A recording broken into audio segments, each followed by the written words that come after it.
رسول الله حبيب الله نبي الله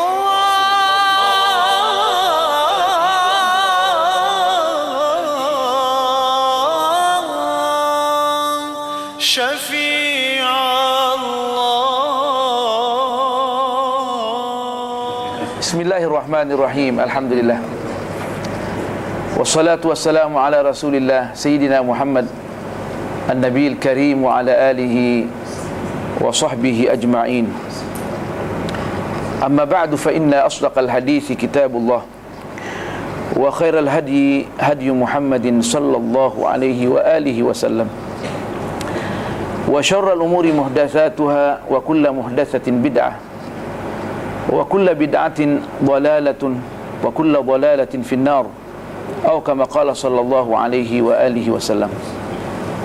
Tuan rumah yang dihormati dan disayangi, tuan-tuan puan-puan yang berbahagia, kita punya pahlawan-pahlawan, Assalamualaikum warahmatullahi taala wabarakatuh. Segala puji bagi Allah Subhanahu wa taala yang telah mempertemukan kita di tempat ini.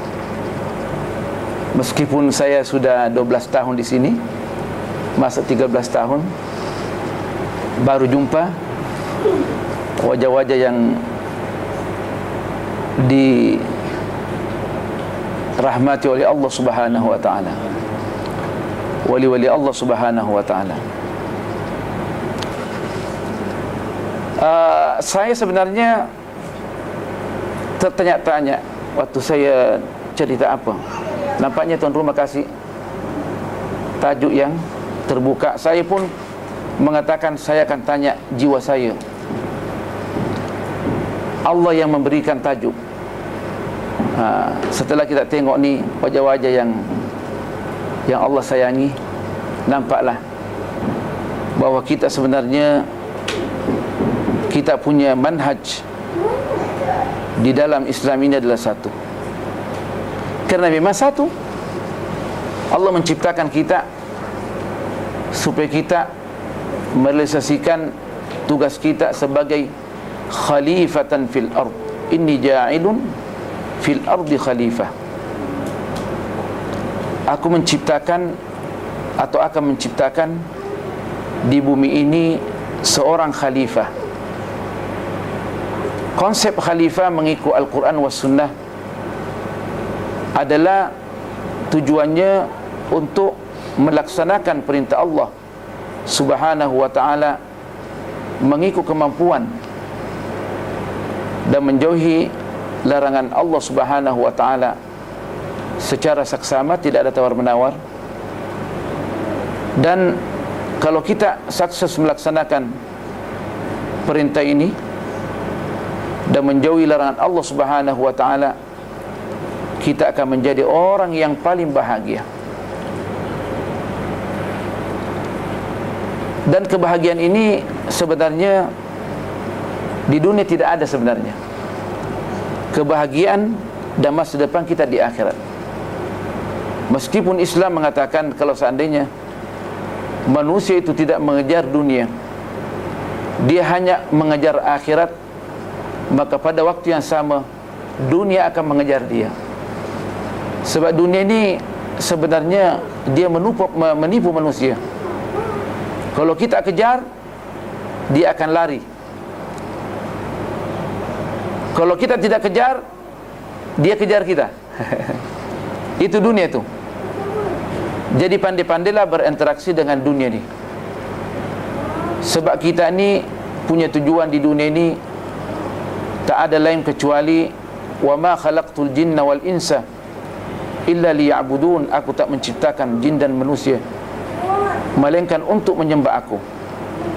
Konsep al-ibadah di dalam Islam bukan macam konsep pada agama lain.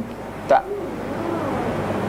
Kita di dalam Islam, segala aspek kehidupan ini, selama kita sandarkan benda itu atau kita mengharapkan keridhaan Allah Subhanahu wa taala, adalah semuanya ibadah.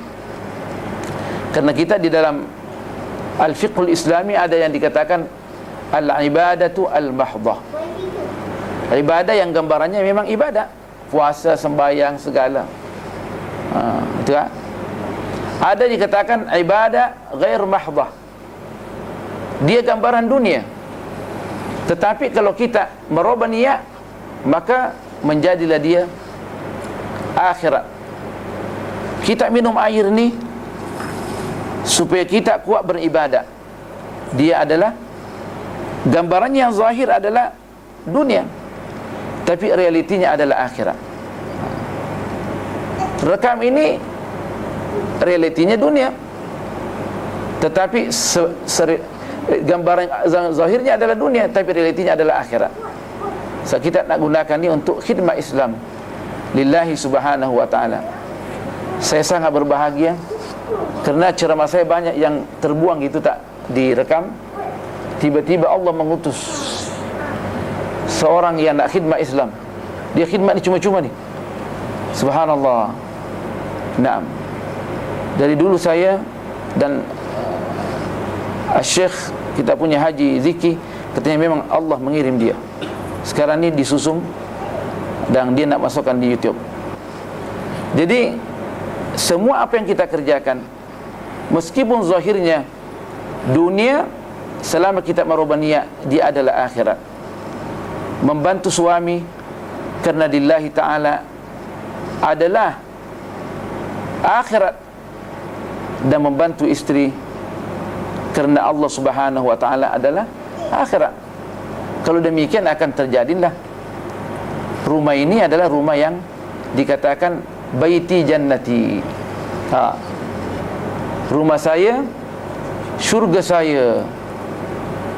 Istri membantu suami, suami tolong istri, anak-anak pun ikut tolong. Allahu Akbar. Jannati, baiti jannati. Bila menjadi jannati, bila mana semuanya kita robah niat kita kerana Allah subhanahu wa ta'ala, bukan baiti nari. Rumah saya, neraka saya. Itu kan pada sekarang ni banyak orang yang menganggap rumahnya adalah nari, sehingga sebagian tak mau balik rumah. Kenapa? Kerana tidak ada tolong menolong antara suami dengan istri. Padahal itu penting. Di antara matlamat Al-Quran diturunkan bagaimana nak membuat rumah tangga yang stabil, rukun dan damai. Dia merupakan syurga. Suami belum lagi waktu nak balik terus, merindukan rumah, ya kan? Kerana ada bidadari di rumah, ya kan? Bidadari yang menunggu. Kerana memang perempuan ini adalah tempatnya di rumah. Wa qarna fi buyutikunna wa la tabarrajna tabarrujal jahiliyatil ula. Wa qarna, tinggallah kamu hai perempuan di rumah dengan penuh penghormatan. Al-Quran tak mengatakan umkusna atau ijlisna, tinggallah kamu. Ijlisna, duduklah kamu hai sekalian perempuan, mahbusatin, terpenjara, fi buyutikunna, di rumah kamu. Tak. Wa qarna fi buyutikunna, tinggallah kamu di rumah dengan penuh kehormatan. Menteri dalam negeri ya ni, Masya Allah. Kata Profesor Dr. Mustafa Sibai dalam buku yang ditulis, wanita mengikut pandangan syariat dan undang-undang bumi. Dianggap bahawa banyak orang-orang ini tak memahami konsep Al-Quran terhadap adanya Al-Quran menyuruh perempuan tinggal di rumah. Dia kira nak penjara perempuan tu. Tak. Dia dengan penuh kehormatan. Kerana perempuan, dia apa yang dikatakan kita dengar. Suami dengar perempuan, selama tidak bertentangan dengan syarak. Rasulullah mengalah dalam banyak kes selama tidak ada pelanggaran syariat. Istrinya berani semua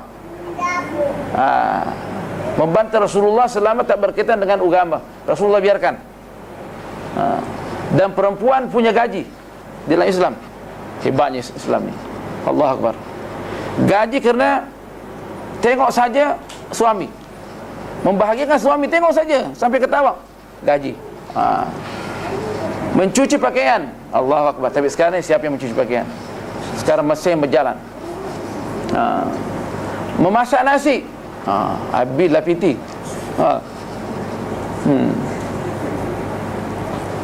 Banyak lagi tugas-tugas yang lain, semua ada gaji. Jadi kalau perempuan atau lelaki dua-duanya tahu hak dan tanggungjawab di dalam Islam dan sudah merubah niat, saya rasa lelaki memang tempatnya di luar dan perempuan tidak akan keluar daripada rumah. Menurut saya lah. Kenapa perempuan keluar dari rumah? Sebab kita tidak memberikan hak kepada perempuan. Kerana memang ayat Al-Quran mengatakan waqarna fi buyutikunna, tinggallah kamu di rumah hai perempuan dengan penuh kehormatan. Ya kan? Raja. Masya-Allah. Raja. Wala tabarrujna tabarrujal jahiliyatil ula. Jangan engkau kembali mengambil perangai jahiliyah ula. Keluar bergaul dengan lelaki orang jahiliah dulu. Semua you can see. Lebih hebat dari sekarang ni. Datang Islam untuk mengatur perempuan, memberikan penghargaan kepada perempuan. Dulu perempuan dijual di pasar macam pacal. Datang Islam mengangkat martabat mereka. Hebat ni Islam luar biasa. Jadi selama kita ni mengetahui benda ini, kita akan bahagia. Itu konsep dalam konsep keluarga. Jadi kita akan balik bahawa selama kita ini mengembalikan segala sesuatu bahawa lillahi ta'ala, maka dia adalah akhirat. Jadi kita kembali, wa ma khalaqtul jinna wal insa illa liya'budun ma uridu minhum min rizqin wa ma uridu minhum ayyut'imun. Aku tak minta daripada manusia untuk memberikan rezeki kepada aku. Aku yang berikan rezeki kepada mereka. Dan kasih makasih tak perlu. Makanya itu Al-Imam Al-Ghazali waktu merenungi ayat ini, waktu itu dia seorang penasihat khalifah. Al-Imam Ghazali itu penasihat khalifah, bukan penasihat presiden. Presiden rendah. Ini khalifah yang menguasai semua negara Islam. Membaca ayat ini menyebabkan dia tak mau menjadi penasihat khalifah. Dia pergi hanya khidmat Islam saja. Saya bilang, untuk apa kalau Allah sudah jamin saya punya rezeki? Untuk apa susah payah? Wa ma khalaqtul jinna wal insa illa. Tapi itu kalau kita sampai kepada tahap Al-Imam Ghazali, tak apalah. Kita takut orang bilang, Ustaz Mahdali bilang tak payah kerja, kan? Hendak. Artinya selama kita sudah sampai kepada tahap seperti Imam Ghazali, memang dunia akan mengejar kita. Kerja atau tidak kerja memang dapat, tetapi sunnatullahi fi khalqi, dia menyuruh kita bekerja walaupun bagaimana pekerjaan itu bentuknya. Orang tengok hina, tapi yang penting kita bekerja. Sebab di dalam Islam tidak ada namanya pekerjaan hina. Selama dia halal. Saya waktu beli dulu 6 tahun yang lalu Nissan saya ni, dulu saya punya kereta Caldina yang buruk, recon dari Jepun. Orang tak bunyilah. Ini Ustaz Mahdali selalu mengajar tasawuf. Saya beli yang baru tu. Seorang saya punya murid daripada Nigeria kah, yang pergi dari Afrika, namanya Mubarak Hasan. Saya baru beli kereta, terus dia berada di depan saya, depan kereta. Ustaz Mahdali, apa? Bukankah Ustaz Mahdi ajar kami bahawa dunia ni tidak akan membawa kita kepada keridhaan Allah Subhanahu wa taala? Tapi ini Nissan baru ni, macam mana? Ada Nissan Maulana, kif? Betul, saya bilang. Tapi saya pun mengambil kereta yang sederhana. Selama Nissan ni tidak masuk di hati saya, tak ada masalah. Dan dia memang tidak masuk di hati saya. Tapi kita bercakap ini, kalau kita bercakap dengan penuh kebanggaan, biasanya Allah mencoba kita. Waktu saya mengatakan demikian, kemungkinan memang tak masuk di hati saya. Tetapi kerana ada saya sifat takabur, dengan budak tu saya dicoba oleh Allah Subhanahu wa taala. Kereta itu masuk di hati. Setelah itu masuk di hati sehingga accident, pecah depan. Saya tengok, alhamdulillah, anak-anak pun tak ada yang cedera, alhamdulillah, syukur. Baru dia keluar, alhamdulillah. Itu saya bilang, tapi saya sudah bertobat dan kembali kepada Allah Subhanahu wa taala. Mudah-mudahan Allah memaafkan saya. Cita. Memanglah pada awalnya kereta itu tak masuk di hati saya. Tetapi dengan adanya saya menjawab, seakan-akan saya bangga. Saya diuji oleh Allah Subhanahu wa taala. Dan kereta itu sebenarnya banyak orang yang tabrak, di belakang, di samping, kawan-kawan. Macam mana ni Pak Hadali? Nak gantikan? Tak apa, dia cium kawan dia, tak ada masalah. Nampaknya sebalik itu saya tengok, kerana banyak sudah hantam-hantam, ada lagi hikmahnya setelah bertobat. Allah ini luar biasa. Kata Syed Qutb, kalau kita pandai berinteraksi dengan Allah Subhanahu wa taala, kita ini selamat. Setelah accident, Allah perbaiki lebih cantik daripada awal. Yang orang tabrak belakang sampai itu hilang belakang. Subhanallah. Setelah mengatakan astagfirullah, alhamdulillah, kerana Engkau mengeluarkan kereta ini daripada hati saya, ya Allah. Jadi mudah-mudahan keluar terus. Jadi selama kita menjadikan dunia itu alat untuk keridaan Allah, tak ada masalah bagi saya. Nak pakai Lexus 2 tingkat, tak ada masalah, pakai sajalah. Yang penting jangan masuk di hati ni. Itulah masalahnya sekarang ni. Manusia yang dijadikan oleh Allah Subhanahu wa taala sebagai khalifah fil ard diberikan keistimewaan unsur-unsur yang dapat menjadikan dia boleh berinteraksi dengan dunia dan akhirat. Sehingga dikatakan dalam satu hadis yang diriwayatkan oleh Imam Muslim, innallaha khalaqa Adam ala suratihi. Sesungguhnya Allah menciptakan Adam dalam bentuk suratihi, bentuknya. Ulama berbeza pandangan nyanya itu. Ulama salafiyah muda mengatakan ala surati Adam al haqiqiyah. Tapi masalahnya warid dalam satu hadis yang diriwayatkan oleh Imam Tabarani dan ditashihkan oleh Al-Imam Haytami. Dia bilang, la tuqabbihu al-wajha fa inna ibna Adam khuliqa ala surati Rahman tabarak wa ta'ala. Kamu bila mana nak menyakiti hati orang, masalah nak pukul anak, nak denda anak, jangan pukul depan wajah ni. Jangan, tak boleh pukul wajah ni, sangat berbahaya. Dari segi pendidikan, kalau kami jelaskan habis waktu. Berapa jam nak cakap ni? Saya nanti anunya diberikan penghargaan. Kenapa? Karena anak Adam ini diciptakan mengikut bentuk Allah yang Maha Pengasih. Jadi Allah macam kita? Dah, bukan begitu.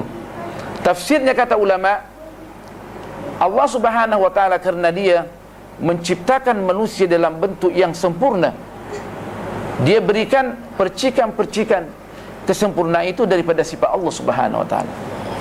Allah sifatnya bercakap, dijadikan manusia bercakap. Allah. Percakapan yang dikontrol daripada pemikiran yang luar biasa, daripada akal dan hati. Yang mana akal dan hati ini merupakan unsur yang penting untuk menjadikan manusia Rabbani. Rabbani maksudnya dia mempunyai sifat sama dengan Allah Subhanahu wa taala. Allah bercakap, manusia juga bercakap.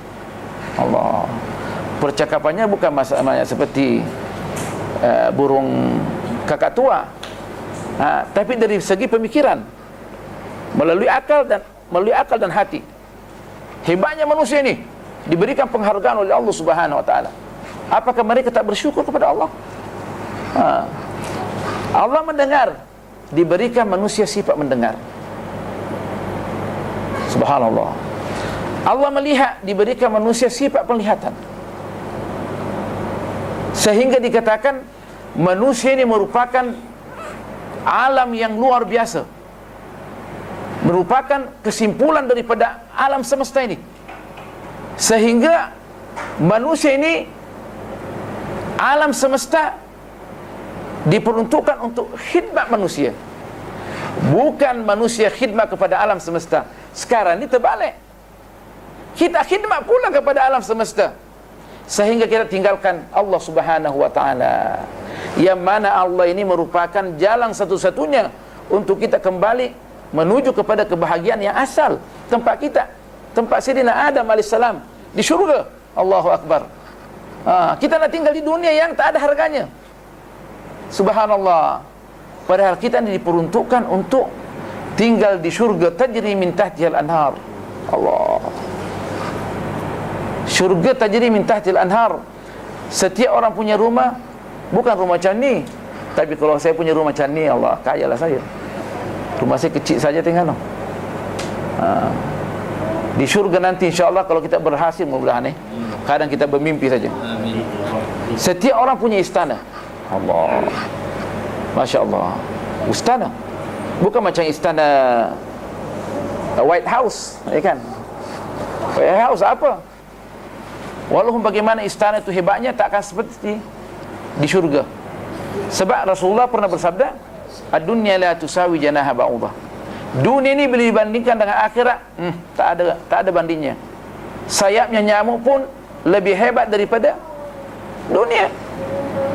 Sebab halaluha hisabun. Halal yang kita peroleh di dunia ini adalah akan dipertanggungjawabkan depan Allah Subhanahu wa taala. Dari mana kita peroleh, ke mana kita nafkahkan. Wa haramuha azabun. Yang haramnya azab terus kalau seandainya Allah tidak memaafkan kita. Jadi syurga jugalah yang tempat kebahagiaan yang asal. Tajri min tahtil anhar. 4 sungai. Semua ini sudah jelaskan Al-Quran. Barang siapa yang mengingkari, dia akan keluar dari Islam. Kita punya Al-Quran wajib kita percaya. So ini mutawatir. Satu huruf tak boleh kita ingkari. Dia mengatakan ada, setiap orang punya istana ada sungai di bawahnya daripada air tawar. Allah. Bukan macam air mineral ni. Tak tahu apa di dalamnya ni. Mungkin ada zat kimia kan, yang boleh menghancurkan kesihatan manusia. Terus banyak ni, ni ustaz sedap ni, minum ustaz ni. Oh ni power ustaz kalau minum ni. Yang berkes tu, last kesian pula buah pinggang habis 2. Sekarang berobat insya-Allah sihat. Kita tak tahu apa di dalamnya ni. Dan siapa yang membuat air ni? Dan siapa yang pakarnya? Kita tak tahu. Karena sekarang ni persatuan gereja di sedunia, dia memukuskan untuk menghancurkan umat Islam melalui permakanan dan minuman. Walau bagaimana pun mereka usahakan. Jadi jangan kita tertipu. Kembali kepada air Allah Subhanahu wa ta'ala. Ada madu. Allah. Madu yang sudah disaring, yang asli punya. Kalau di dunia ini ditulis, kalau tidak asli, uang dikembalikan. Ada yang dari Indo tu saya tengok, uang dikembalikan. Kita sudah makan, macam mana kembalikan? Kalau tidak asli, uang dikembalikan katanya. Oh, sudah dibuktikan pengalaman berpuluh-puluh tahun katanya. Macam mana bukti madu asli, sedangkan ini RM5 saja. Kalau macam madu Hadramaut 1 kilo 800 rial, tak ada masalah. Jadi kita kembali di surga, ada madu, ada susu yang sudah disaring, ada arak yang tidak memabukkan. Lebih daripada itu, tidak ada maintenance. Tak perlu siapa lagi nak bayar api ni, siapa lagi nak bayar air, ya kan? Walau bagaimanapun semua orang yang mempunyai kekayaan, serta meskipun besar negara, akan susah memikirkan tentang maintenance. Tapi di syurga tak ada. Mempunyai kanun yang tersendiri. Dalam tafsir As-Sabuni saya baca, Sabut Tafsir, dia kata di syurga orang duduk, tengok burung berterbangan, dia kepingin saja, tak berbicara lagi, kepingin memang. Terus dihidangkan oleh Allah dengan bentuk sudah dipanggang. Allahu Akbar. Sedapnya. Itu kata Rasulullah SAW, ala innal aisha hiya aishul akhirah. Bukankah kehidupan yang sebenarnya itu di akhirat saja? Jadi manusia ini rugi. Makanya turun satu ayat, satu surah memperingatkan kita bahawa kita ini rugi sebenarnya. Wal asr innal insana lafi khusr illa alladhina amanu wa amilus salihat wa tawasaw bil haqqi wa tawasaw bis sabr. Kita di dalam bahasa Al-Quran, bila mana Allah bersumpah dengan makhluknya, maka itu menunjukkan permasalahan ini adalah serius. Kasid kutub, innahu amrun jiddun khatir, permasalahan berbahaya. Wal asr, demi masa, bahawa kita ini rugi membuang masa. Kita disuruh beribadat banyak. Kemana-mana kita pergi, kita disuruh berzikir, mengingat Allah. Sebab semua amalan kita itu mempunyai darjah di syurga. Orang kasih air ni punya darjah air. Kerana Ustaz minum nanti dahaga, Ustaz banyak cakap, ya kan, kasih air dia. Sembahyang tahajud, darjahnya lain. Sembahyang duha, Allah Akbar. Senyum kepada isteri, darjahnya lain. Senyum kepada suami, darjahnya lain. Sehingga kita tak rasa, kata ulama, bersama dengan Rasulullah Firdausil A'la, yang paling tinggi. Syurga ada 7 tingkat kan? Tingkat 1 sudah cukup sebenarnya. Tapi di akhirat tidak ada orang yang tidak menyesal. Kalau saya dulu sembahyang tahajud, kan saya sudah di tingkat 6, ya kan? Ini tingkat 1, ya kan? Begitulah. Tak ada orang tak menyesal. Tidak ada. Sebab derajat Allah ini tidak berhabisan. Kemungkinan di Firdaus lagi masih.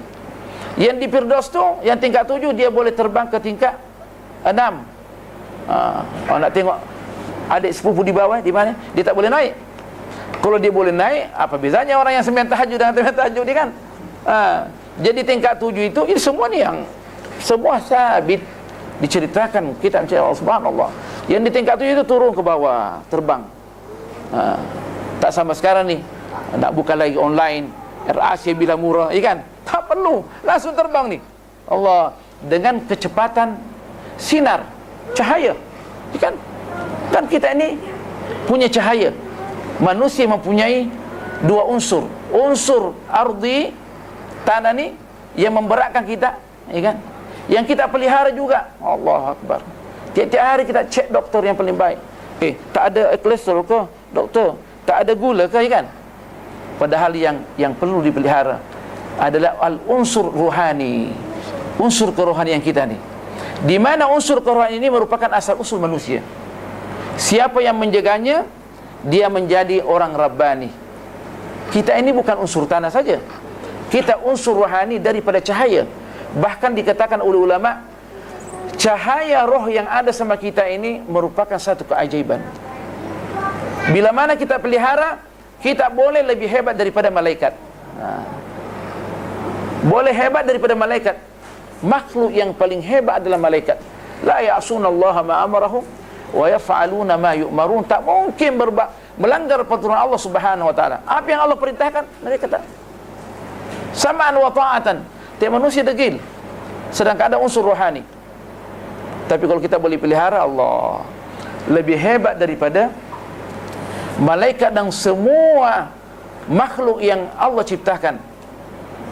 Sebab ulama kata, itulah hikmahnya Allah Subhanahu wa taala waktu mengatakan, wa idh qala rabbuka lil malaikati, ingatlah hai nabi yang mulia, waktu Tuhanmu berfirman kepada para malaikat, inni khaliqun basharan min salsalin min hama'in masnun, aku akan menciptakan seorang manusia yang berasal daripada tanah liat yang kering, daripada lumpur yang hitam, yang mempunyai bentuk, sebagian tafsir mengatakan yang mempunyai bentuk yang berubah-ubah, fleksibel. Manusia ini hebat, dia punya dari tanah tu, yang fleksibel, boleh berubah-ubah.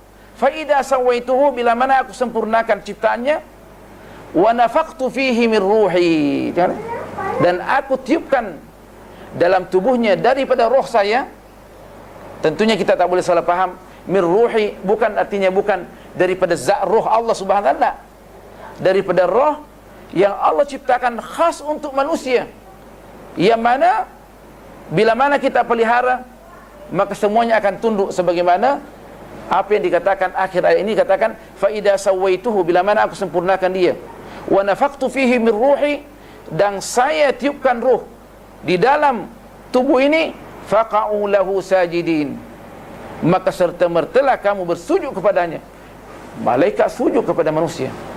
Kenapa? Selama unsur rohani ini yang dominan.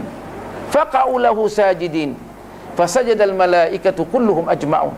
Malaikat semuanya seraya, semuanya, tak ada seorang pun yang alpa, semuanya sujud kepada Adam alaihissalam. Sebagian ahli tafsir mengatakan dia sujud dengan sujud hormat saja. Dah, sujud yang ni sujud Sebab ini masalah akidah, masalah yang berkaitan dengan gaib. Berkaitan yang dengan gaib tidak boleh ditakwilkan kecuali ada dalil yang lain. Tak ada dalil yang lain. Tak ada dalil yang mengatakan sujud yang di sini maksudnya sujud begini. Tak ada. Tak ada yang dalam tafsir dan Quran mengatakan sujud yang begini. Tak ada. Sebagian ahli tafsir dia tak mau menerima adanya malaikat sujud kepada Adam. Tak mau menerima. Kerana mereka menganggap bahawa sujud ini hanya kepada Allah Subhanahu wa taala. Sebenarnya sujud kepada Adam alaihissalam bukan sujud kepada Adam. Sujud kepada Allah Subhanahu wa taala. Cuma melalui sujud itu mesti sujud kepada Adam. Kita sekarang ni sujud ke Kaabah pada zahirnya, tapi kita tak sujud kepada Kaabah. Sujud kepada Allah Subhanahu wa taala. Kita kalau sujud di sajadah, berarti kalau gitu sujud juga kita di sajadah. Sujud kan? Berarti kita sembah inilah. Nah, karena itu perintah daripada Allah Subhanahu wa taala. Dia mesti laksanakan. Sebab apa katanya ulama? Karena unsur ar-ruhani min ruhi, daripada ruh saya yang khas, faqa'u lahu sajidin, serta mesti sujud. Fasajadal malaikatu kulluhum ajma'un, semuanya sujud, tak ada yang alpa, illa iblisa, kecuali iblis yang degil. Aba, enggan ayyakuna ma'as sajidin, bersama dengan orang-orang yang sujud, dengan malaikat yang sujud. Janganlah katanya, itu katanya janganlah seperti iblis yang selalu mendegil. Jadilah malaikat, yang mana kita punya unsur juga dikatakan unsur malaiki. Jadi selama kita kembali kepada unsur al-malaiki ini, kita akan menjadi orang-orang yang disayangi oleh Allah Subhanahu wa taala, yang dikatakan wal asri innal insana lafi khusr, manusia semuanya dalam keadaan rugi. Ya kan? Semuanya, tak ada yang terkecuali. Sebab kita akan mengatakan ruginya lah kita waktu kita berada di akhirat, ruginya. Yang masuk syurga itu rugi tu. Marah kan, ruginya lah aku. Kenapa saya tak banyak beramal? Kenapa saya waktu di masak sayur di dapur saya dah subhanallah walhamdulillah wala ilaha illallah. Tingginya nilainya tu. Dikatakan al-baqiyatus salihat. Itulah amalan yang salihat yang menanggung kita punya masa depan di akhirat. Asal usul daripada akidah. Ya kan? Kenapa waktu saya menidurkan saya punya anak, tak mengatakan subhanallah walhamdulillah wala ilaha illallah akbar? Kenapa waktu saya bawa kereta, kenapa tak bilang Allah, Allah, Allah? Kenapa? Sedangkan orang yang paling hebat yang menggunakan akal pikirannya ini ialah orang senantiasa berzikir kepada Allah Subhanahu wa taala. Dalam semua halnya. Waktu dia tidur dia berzikir, waktu dia baring dia berzikir, waktu dia berdiri dia berzikir, dalam semua hal. Inna fi khalqis samawati wal ardi wa ikhtilafil laili wan nahari la ayatin li ulil albab. Sesungguhnya pada ciptaan langit dan bumi, fi khalqis samawati wal ardi wa ikhtilafil laili wan nahari, dan pergantian malam dan siang, la ayati, merupakan tanda-tanda besar, kebesaran, tanda-tanda kebesaran Allah Subhanahu wa taala. Bagi siapa? Untuk siapa? Li ulil albab, bagi orang yang cendekiawan, yang orang berakal, yang mempunyai akal, fikiran dan hati nurani yang bersih. Li ulil albab. Siapa dia? Ya Allah. Allah menjawab, allazina yadhkuruna Allah, yaitu orang-orang yang senantiasa mengingat Allah Subhanahu wa taala. Zahiran wa batinan, senantiasa berzikir. Semua apa yang dimilikinya semuanya ditundukkan untuk zikir kepada Allah Subhanahu wa taala.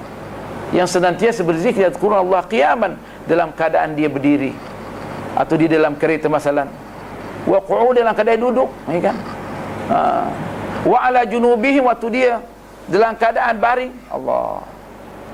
Apalagi kerana adanya dia banyak berzikir, untuk menjadikan zikir itu sampai kepada lubuk hati, dan dia untuk mengatakan tiada yang menciptakan kita ini kecuali Allah, dan tidak ada kesempurnaan di dunia ini kecuali kesempurnaan Allah, dan tidak ada yang dapat memberikan kesan baik atau buruk kecuali Allah, tak ada yang memberikan rezeki kecuali Allah, tidak ada yang mengurangkan rezeki kecuali Allah, tidak ada yang menambah rezeki kecuali Allah. Bos kita hanya merupakan sebab zahir saja mengikut Al-Imam Abu Hasan Asy'ari, sebab zahir saja. Kita disuruh tunduk selama dia tidak menyuruh kita untuk berbuat maksiat. Semuanya sama dalam Islam. Tidak ada namanya mudir, tak ada namanya khalifah, tak ada namanya, semuanya sama dalam Islam. Semuanya punya tanggungjawab masing-masing. Daripada penjaga tukang sapu di jalan sampai khalifah terbesar, semuanya sama di sisi Allah. Kullukum ibadi, kamu adalah semuanya hamba aku, mesti tunduk dengan perintah aku nih. Oh, cantiknya selana. Yang penting kita senantiasa berzikir kepada Allah. Yang tukang sapu dia berzikir, dia menyapu, dia berzikir, dia tunduk kepada Allah. Yang dekan, dia tunduk kepada Allah dengan tugas dekan. Dia presiden dengan tugas dia presiden, bahkan dia lebih berbahaya lagi. Bagaimana kita menjadikan zikir kita itu masuk di hati? Kata Al-Quran, wa yatafakkaruna fi khalqis samawati wal ardh, dan dia merenungkan pada ciptaan langit dan bumi. Memperhatikan, bertafakkur pada diri dia, bagaimana Allah menciptakan kita ini. Fasawwaka fa'adalak, menciptakan kita dalam bentuk yang sempurna, kemudian kita punya bentuk seimbang. Kita tak jatuh, sedangkan kita jalan dalam dua kaki, bukan empat. Allah, macam mana kalau jalan dengan empat? Susahnya lah. Allah menciptakan dalam bentuk yang sempurna manusia, ala suratir Rahman, dengan bentuk Allah Subhanahu wa taala. Kiasannya, bukan realitinya, kiasannya, percikan daripada Allah Subhanahu wa taala, supaya mereka bersyukur, sungguh-sungguh bersyukur. Kalau memperhatikan ni, dia akan menjadi orang yang rabbani.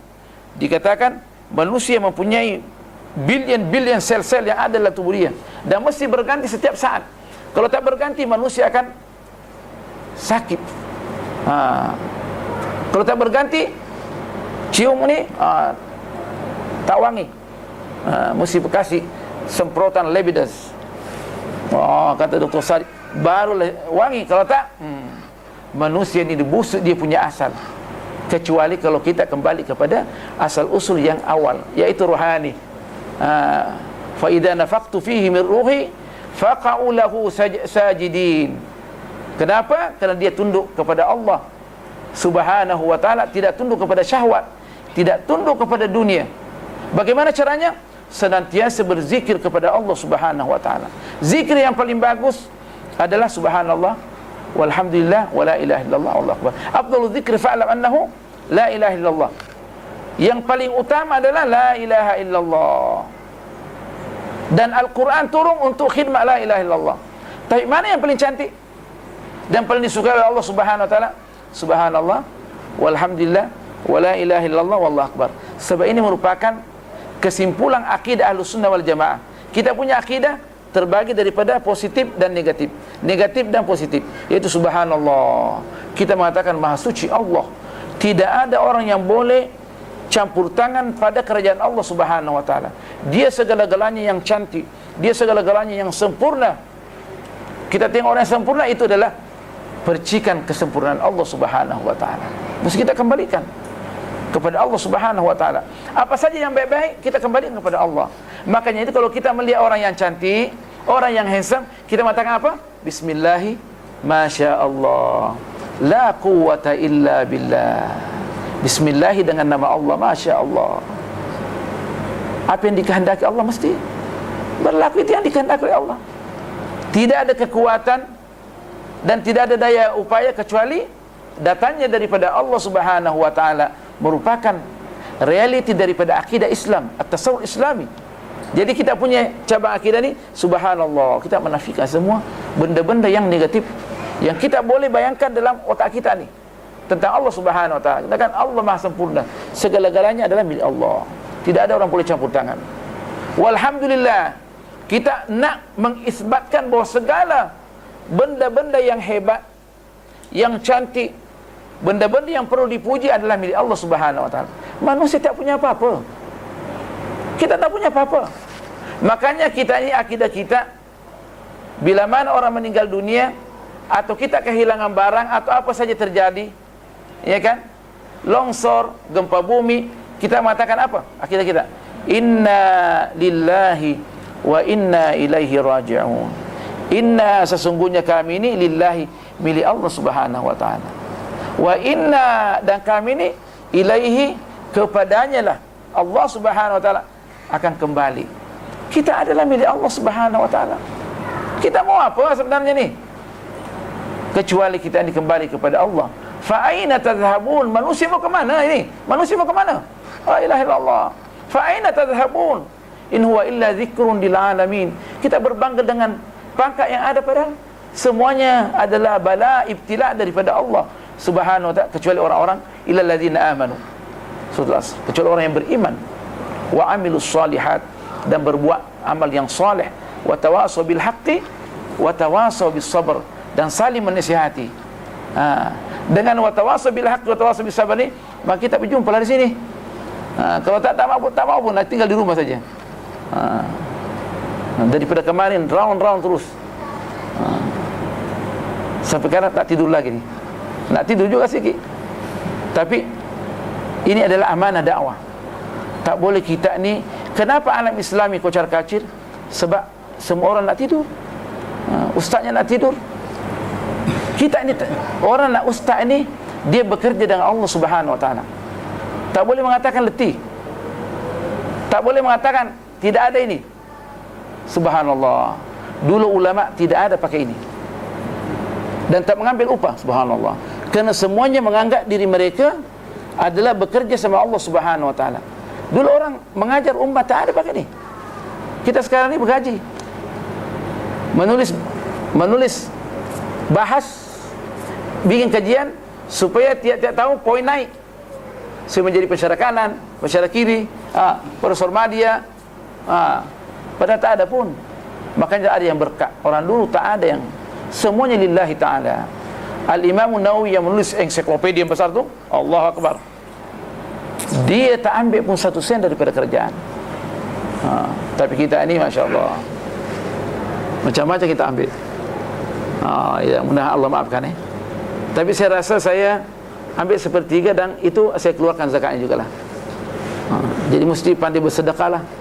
Tapi saya kadang juga duduk, Tuan Haji saya di rumah, Allah, macam mana lah saya ni ambil gaji di kerajaan. Semestinya orang alim ini dia berusaha berdagang sebenarnya.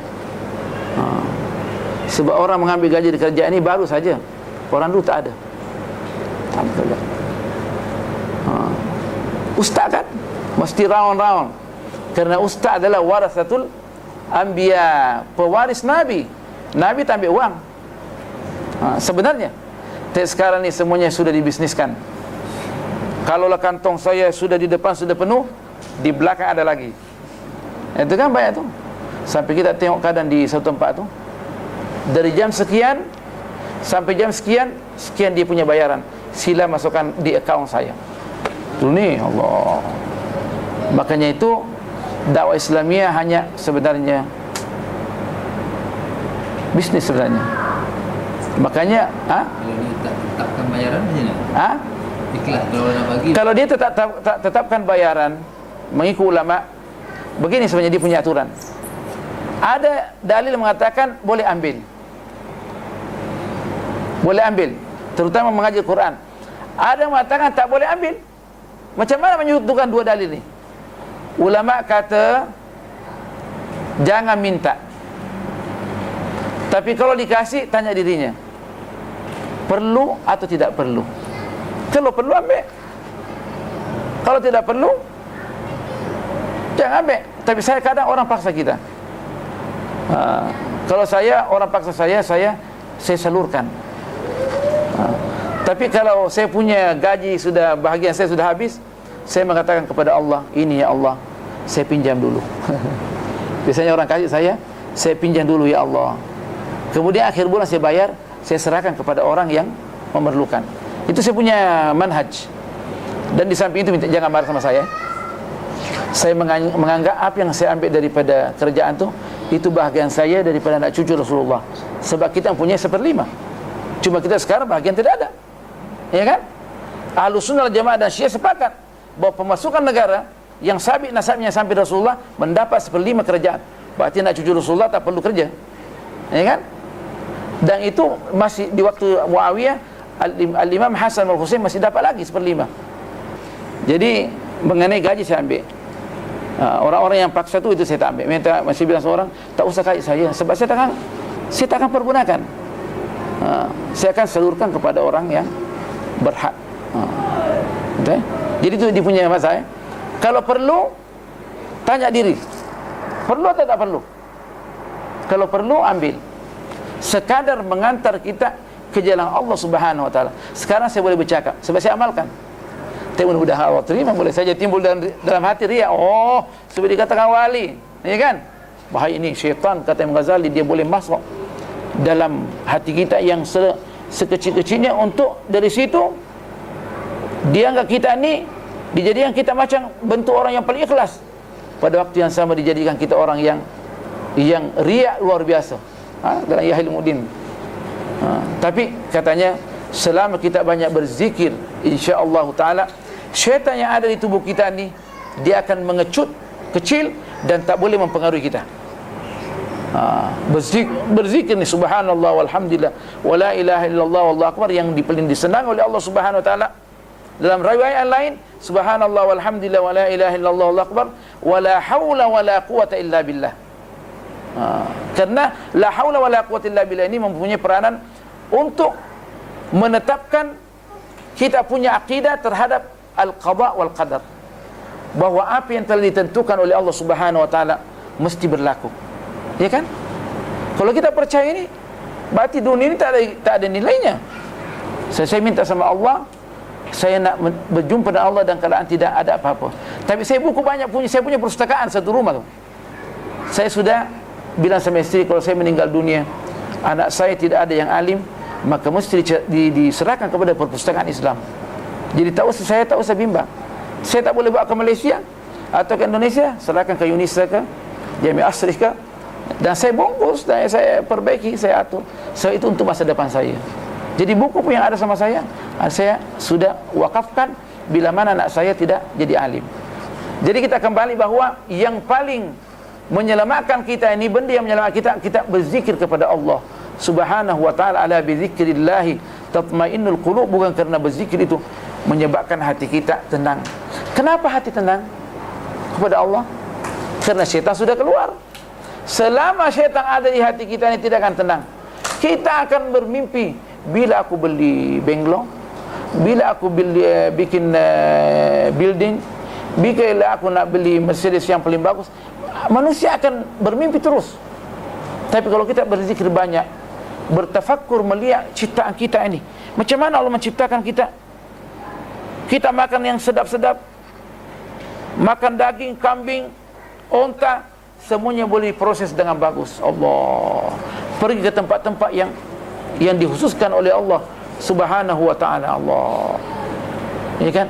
Bagaimana seandainya kalau Allah tidak proses, kira-kira terpaksa bawa ke ripas, pompa lagi, ya kan? Saya punya kawan tu punya isteri, seminggu tak boleh buang air, tiap-tiap minggu bawa ripas, pompa. Tapi kita ini alhamdulillah hadis ini tak ada yang dipompa, semuanya sihat walafiat. Makanya perlu banyak kita merenungkan diri kita ini. Wa yatafakkaruna fi khalqis samawati wal ard. Banyak kita merenungkan ini, apa yang ada di langit dan apa yang di bumi. Makanya Rasulullah SAW bila mana dia bangun daripada tidur untuk sembahyang tahajud, terus dia melihat ke langit. Tengok ciptaan cantiknya lah langit. Bagaimana Allah menciptakan bintang-bintang Allah. Dengan membaca ini, inna fi khalqis samawati wal ardi wa ikhtilafil laili wan nahari la ayatin li ulil albab alladzina yadhkuruna Allah, yang senantiasa berzikir kepada Allah qiyaman wa qu'udan wa ala junubihim wa yatafakkaruna fi khalqis samawati wal ard. Selama kita banyak berzikir dan merenungkan diri kita ini, siapakah kita ini sebenarnya, apa tugas kita di dunia ini, kita mau ke mana. Kemudian kita merenungkan apa yang di sekitar kita, rumah kita segala, anak-anak kita, bahawa semua itu adalah untuk khidmat kepada Allah Subhanahu wa ta'ala. Pada akhirnya kita akan mendapat akidah yang bagus, insya-Allah. Rabbana, ya Allah, ma khalaqta hadha batilan, engkau tak menciptakan ini dalam keadaan sia-sia.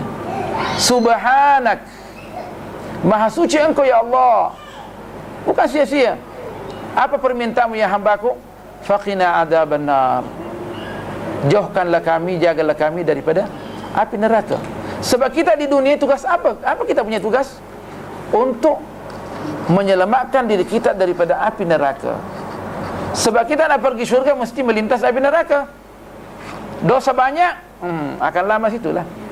Allah, setengah hari di neraka, kata Al-Quran, sama dengan 500 tahun di dunia. Lamanya. Itu dikatakan manusia rugi. Walaupun bagaimana di dunia ini kita ini lama, itu hanya sekejap saja di akhirat. Setengah hari 500 tahun. Kalau seandainya dia banyak menzalimi orang, disimpan di neraka setahun, berapa lama kira-kira? Inna lillahi wa inna ilaihi raji'un. Makanya kita ini katanya tugas kita, macam mana kita ini boleh menjauhkan diri kita daripada api neraka. Sebab yang menunggu kita api neraka sebenarnya. La'amla'anna jahannama minal jinnati wan nasi ajmain. Sesungguhnya niscaya aku akan mengisi api neraka Jahannam daripada jin dan manusia. La ilaha illallah. Mudah-mudahan. Makanya itu para alim ulama yang alim sungguh, terus mereka hanya khidmat kepada Allah saja. Itulah kata ulama, mau tengok dia orang alim atau bukan orang alim, tengok sejauh mana dia mengejar dunia, sejauh mana dia mengejar akhirat. Bila mana dia tiap-tiap hari dia sudah punya PhD, profesor, tapi tiap-tiap hari nak kumpul harta aja, berarti bukan orang alim. Bukan orang alim. Meskipun dia pandai berpidato segala, ya kan, serban besar, tanda sujud ada, macam mana dia cinta kepada dunia?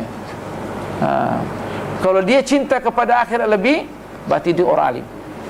Seorang tengok dulu, hal huwa minaz zahidin, dia orang zahid ke? Kalau tak, itu bukan orangnya. Apalagi membisniskan ilmu, bukan orangnya. Bukan orangnya. Kita sekarang ni, kalau kita belajar, kalau kita tak pandai mencari ilmu, dia tamat mana? Azhar, PhD, ada profesor, ada. Gaji berapa? Tak seimbang katanya. Ya kan? Begitulah sekarang ni, apa namanya, hadaratun nas, apa kita bilang tu dalam itu, sudah menjadi budaya bagi manusia.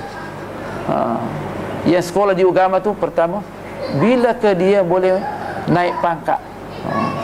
Padahal kita ini yang sekolah agama nak membimbing masyarakat ke arah ar-rabbaniyah, walakin kunu rabbaniyina bima kuntum tuallimuna al-kitab wa bima kuntum tadrusun. Tidak ada yang dapat menyelamatkan kita kecuali kita ini menyerahkan diri kita kepada Allah bulat-bulat. Macam mana?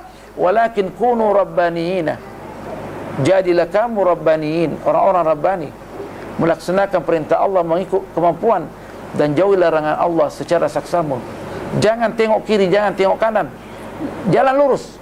Walakin kunu rabbaniyina bima kuntum tuallimuna al-kitaba, sebagaimana apa? Sebagaimana engkau mempelajari, mengajarkan Al-Quran, wa bima kuntum tadrusun, sebagaimana engkau mengkaji Al-Quran, mempelajari Al-Quran. Karena tidak ada satu kitab yang dapat menyelamatkan kita kecuali kita ini memahami Al-Quran Al-Karim. Kita mesti mengkaji Al-Quran, barulah kita ini selamat. Selama kita membaca Al-Quran, pada awalnya meskipun tidak faham, dia akan mempunyai sinar sehingga kita tertarik, terdorong untuk memahami Al-Quran. Bacalah Al-Quran. Dianggap dalam satu riwayat, Sayyidina Ahmad bin Hanbal pernah berjumpa dengan Allah dalam mimpi. Wasiatkan aku ya Allah. Dia bilang, iqra'il Quran, bacalah Al-Quran. Kata Sayyidina Al-Imam Ahmad bin Hanbal, abi fahmin am bi ghairi fahmin ya Allah? Apakah mesti kita membaca Al-Quran dan mesti memahaminya, atau baca saja? Kata Allah, baca sama ada paham atau tidak paham. Ini tidak menunjukkan bahawa artinya kita tidak didorong untuk memahami Al-Quran. Tak. Maksudnya pada dasarnya, kalau kita membaca Al-Quran ini, kita akan terdorong untuk memahami isi Al-Quran sehingga kita dapat mengamalkan Al-Quran. Dia menyebabkan kita ini bercahaya, menyebabkan kita sihat walafiat. Dan kadang orang membaca Al-Quran itu, kalau dia sungguh-sungguh ikhlas, Allah boleh mengajarkan dia yang sama dikatakan al-ilmu ladunni. Al-ilmu ladunni, meskipun konsep ilmu ladunni kita mesti belajar dulu, ya kan? Yang asas, kemudian Allah memancarkan cahaya kepada kita. Tetapi itu hanya langkah awal, ya kan? Berapa banyak orang yang tidak belajar boleh jadi alim. Ya kan? Ada seorang alim, dia hanya mempunyai ilmu laduni. Kata Profesor Dr. Izzat Atiyah saat ini masih. Dia kalau orang membaca hadis dan dia tanya, "Ya Maulana, ada hadis sahih? Ini hadis sahih atau dhaif?" Dengan mukasyafah dia bilang sahih. Dhaif, hadis lemah. Ulama cek balik di buku hadis. Betul kan itu saya bilang ni? Betul. Sebab itu janji Allah di dalam Al-Quran, ya ayyuhalladzina amanu, hai orang-orang yang beriman, yang sungguh-sungguh beriman, in tattaqullaha, jika engkau bertakwa kepada Allah, takut kepada Allah, melaksanakan perintahnya dan menjauhi larangannya, khidmat kepada Allah dengan penuh keikhlasan, yaj'al lakum furqana, niscaya Allah akan menanamkan di dalam hati kita ini satu unsur yang dikatakan furqana. Kita boleh membedakan mana yang baik, mana yang buruk, mana yang baik, mana yang buruk. Kata Imam Qurtubi, orang yang sungguh-sungguh beriman insyaallah boleh mendapat berkat daripada ayat ini. Ya ayyuhalladzina amanu in tattaqullaha yaj'al lakum furqana. Insyaallah kalau kita sungguh-sungguh bertakwa, Allah akan membukakan hati kita. Berapa banyak orang yang tidak belajar ilmu agama, tak pernah belajar sekolah Arab pun, lebih hebat yang daripada belajar sekolah Arab. Ada kawan yang cerita, murid juga lah, dia punya ibu tak pernah belajar sekolah Arab. Anak-anak dia Masya Allah MA dalam pengajian tafsir lagi. Ibunya kalau ada orang yang memerangi dia, anak-anaknya bilang, Umi lawan, ya kan? Ibu jangan ikut hawa nafsu, ya. Dia tak pernah belajar pun. Kenapa? Karena ada unsur al-furqan di dalam hati dia, ya kan? Kadang kita sudah Masya Allah baca kutubus sittah, hafal Masya Allah, las-las disinggung sedikit, salah panggil saja, saya ini Maulana. Coba tengok, berapa banyak orang di Indonesia saya tengok sederhana saja, waraknya luar biasa. Allahu Akbar, waraknya luar biasa, Masya Allah. Tak belajar pun di Azhar. Kenapa? Karena senantiasa membersihkan hatinya. Kemana-mana saja subhanallah, alhamdulillah, wala ilah. Semuanya mulutnya zikir kepada Allah. Pandangan dia adalah at-tafakkur fi khalqillah. Dia bertafakkur pada ciptaan Allah subhanahu wa ta'ala. Makanya mereka masuk. Allah meletakkan pada tempat yang paling tinggi, ya kan? Bukankah dalam hadis itu dikatakan ada seorang alim besar tu, murid-murid dia selamat, dia tak selamat. Ditengok di neraka. Kenapa kamu di sini? Ini Maulana Kabir di neraka. Kata dia, betul. Dulu saya waktu mengajar kamu, saya mengajar kamu untuk berbuat kebaikan, tapi saya tak bikin. Dia tak bikin. Saya mencegah kamu supaya jangan terjerumus pada benda-benda yang negatif, saya yang bikin. Makanya Imam Rasulullah mengatakan dalam Zubat, fa'alimun bi'ilmihi lam ya'malan mu'azzabun min qabli ubadil wathan. Orang alim yang tak mengamalkan ilmunya, yang pertama diazab oleh Allah sebelum orang yang menyembah berhala diazab oleh Allah subhanahu wa ta'ala. Dan boleh saja orang yang menyembah berhala selamat, seandainya tidak ada orang yang memberikan keterangan yang lengkap. Orang yang hidup di hutan, yang menyembah pohon di hutan, boleh selamat kalau seandainya tidak ada orang yang berikan keterangan, tidak ada pendakwa yang datang kepada dia. Sebab Allah sudah mengatakan dalam Al-Quran, wa ma kunna mu'adzibina hatta nab'atsa rasula. Kami tidak mungkin mengazab sesiapa pun sampai kami mengutus rasul. Seandainya sekarang di Temburung yang di hutan tu, orang tinggal sana, tidak ada yang daripada markas dakwah yang pergi sana, sampai hari kiamat dia meninggal dunia, boleh selamat.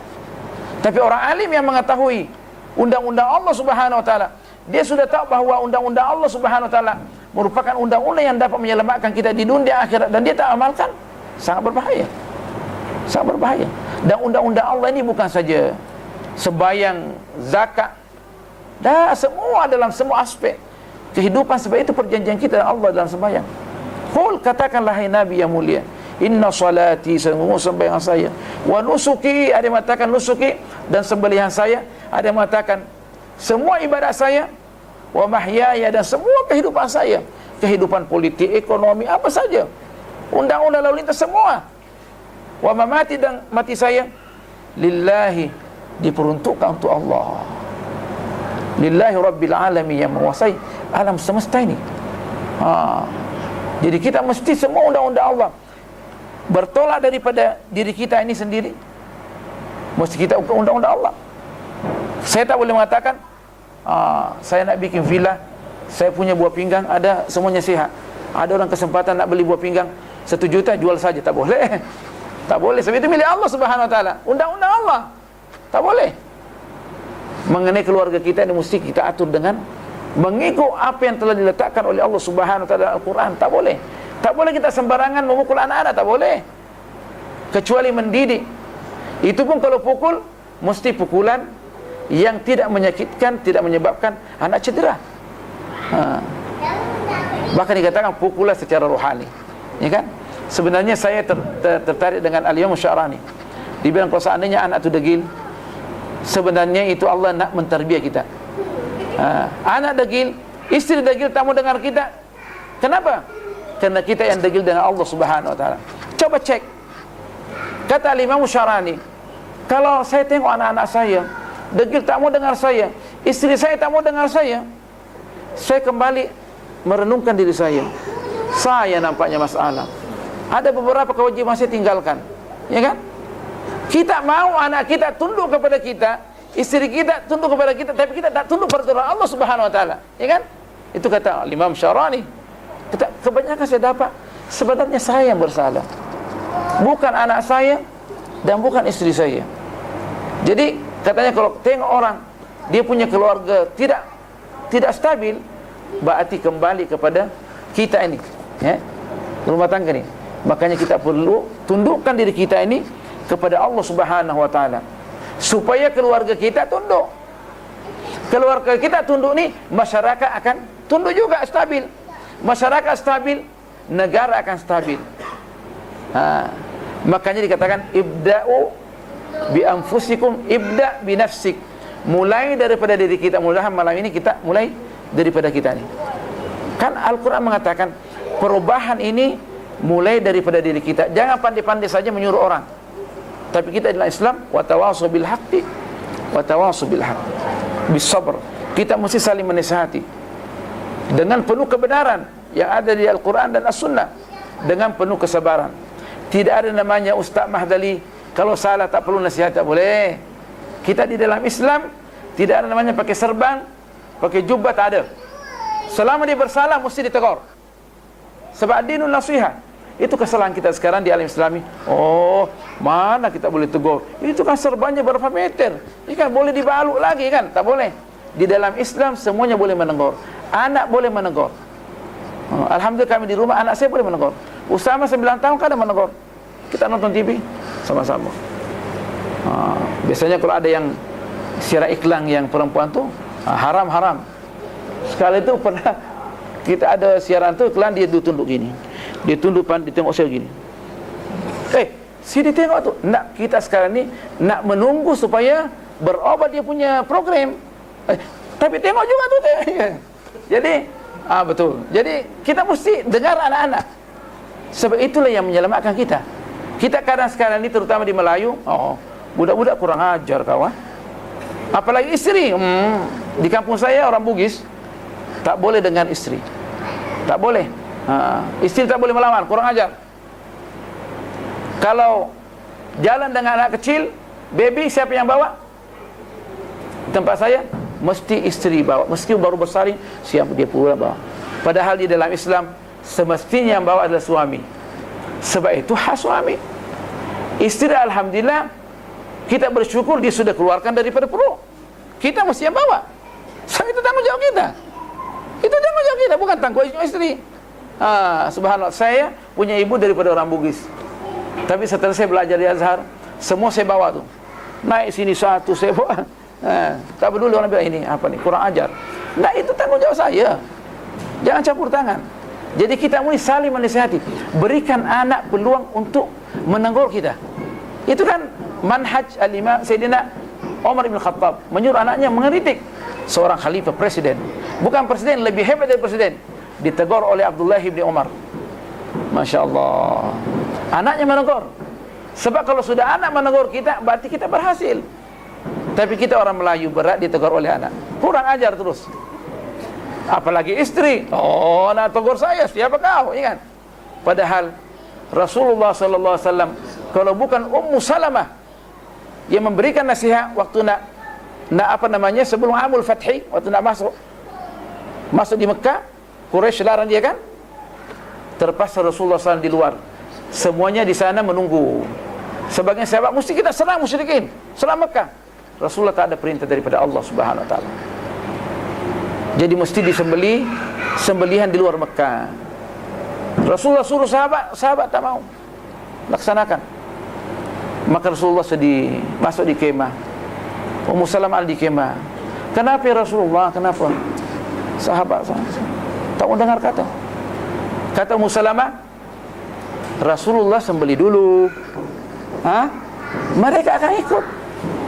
Betul juga. Rasulullah sembelih, semua sahabat ikut. Daripada siapa itu? Daripada Ummu Salamah, seorang janda tua, ibu kita, yang memberikan nasihat kepada orang yang paling disenangi oleh Allah Subhanahu wa taala. Tidak ada orang yang paling berakal, yang paling sehat, yang paling cantik, handsome seperti mana Rasulullah SAW.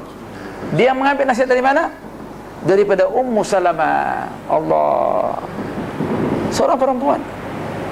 Jadi kita ini dalam Islam ada namanya mesti toleransi dalam semua hal. Barulah kita ni boleh membentuk keluarga yang baik, jannati baiti jannati, dan keluarga yang baik bila mana tidak terbentuk, bila mana keluarga terbentuk dengan baik sebagaimana yang dikehendaki oleh Al-Quran. Tidak mungkin kita membentuk masyarakat yang baik. Kita sekarang ni bermimpi nak mentadbikkan syariat Islamiyah, mesti adakan hukum jinai. Mesti ini. Las tengok isteri, tak boleh tunduk sama dia. Allah Akbar, jenggot besar. Dia lagi kepala Hizbul Islami, membawa Pak Hizbul Islami lagi. Nak ke mana perginya tu, ya kan? Perbaiki diri dulu, baru perbaiki rumah tangga, perbaiki masyarakat.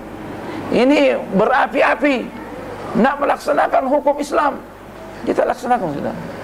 Silakan laksanakan Islam, baru semua orang akan tunduk. Allah akan tundukkan. Selama kita tunduk kepada Allah Subhanahu wa taala, maka murid-murid kita akan tunduk, orang-orang kita akan tunduk. Kalau tak mungkin. Kata orang Arab, la tahlumu fin nahar, jangan bermimpi di waktu siang. Karena orang bermimpi hanya di waktu malam saja. La tahlumu fin nahar. Mudah-mudahan apa yang kami sampaikan ini dapat memberikan manfaat, dan saya berbicara itu daripada hati saya. Saya tak tahu apa nak bilang apa. Saya serahkan kepada Allah Subhanahu wa taala. Mudah-mudahan ini dapat memberikan manfaat, dan yang melihat pun melalui YouTube janganlah, artinya ini Ustaz Mahdalinya macam-macam dia punya percakapan, ambil yang bermanfaat, yang tak bermanfaat buang di longkang. Subhanakallah bihamdik, nasyhadu an la ilaha illa ant, nastaghfiruka wa natubu ilaik. Bismillahirrahmanirrahim. Wal 'ashr, innal insana lafi khusr illa alladhina amanu wa 'amilus shalihat wa tawasaw bil haqqi wa tawasaw bis sabr.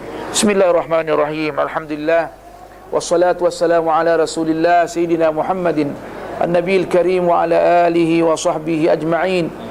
اللهم علمنا ما ينفعنا وزدنا علما. اللهم فقهنا في الدين وعلمنا التأويل وحببنا إلى المسلمين واجعل لنا لسان صدق في العالمين. أعطنا أفضل مما تعطي عبادك الصالحين وأمتنا على دينك شهداء وأنت راض عنا. أمتنا على دينك شهداء وأنت راض عنا. أمتنا على دينك شهداء وأنت راض عنا برحمتك يا أرحم الراحمين.